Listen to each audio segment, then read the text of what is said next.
In this video, we're going to learn to start sawing with a jeweler's saw.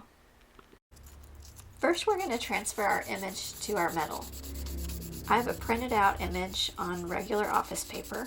First, I'm cleaning my metal to make sure that there's no oils on the surface using sandpaper or a Scotch-Brite pad. Now I'm going to use rubber cement and coat the entire back of my design.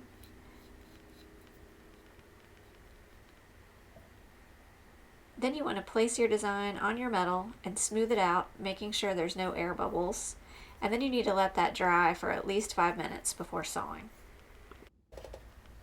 Get started by sitting up straight in your chair at a bench pen and holding your metal in the V of the bench pen. You're going to hold your metal really securely with your non-dominant hand and hold your saw with your dominant hand. Try to keep your saw frame as straight up and down as possible and move the metal into the cut instead of moving your body all around. As you're sawing, it's important not to try and force the blade through the metal. Instead, try to use long, smooth strokes of the blade with some forward pressure, but not too much. Otherwise, you'll break your blade or it will just get hung up in the metal. Also, remember, these blades are going to break, and as a beginner, you're going to break more than you will as you have more practice.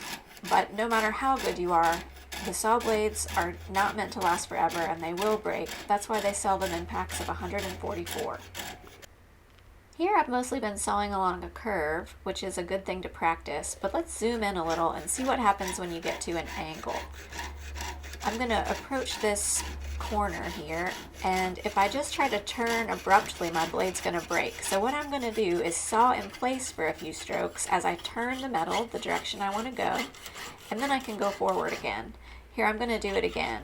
So it's sawing in place. You can hear a little difference, a little bit less friction on the blade. And then as soon as the metal is oriented the way I want to go, I can go forward again.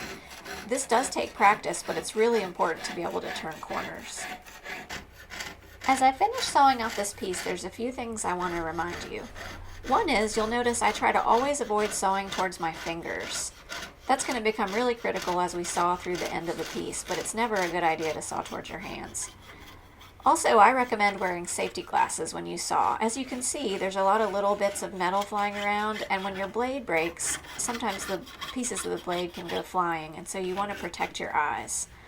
Also, really utilize the V of the bench pen to support your metal, as you can see me doing here. It really helps the metal from flopping around, and you have a lot more control. I'm about to cut all the way through here, so this is that really critical time when you could cut your finger the easiest. So watch how the blade is going to go into the bench pen instead of into my finger. Now we've cut a piece out, and we're ready to do some more metal smithing.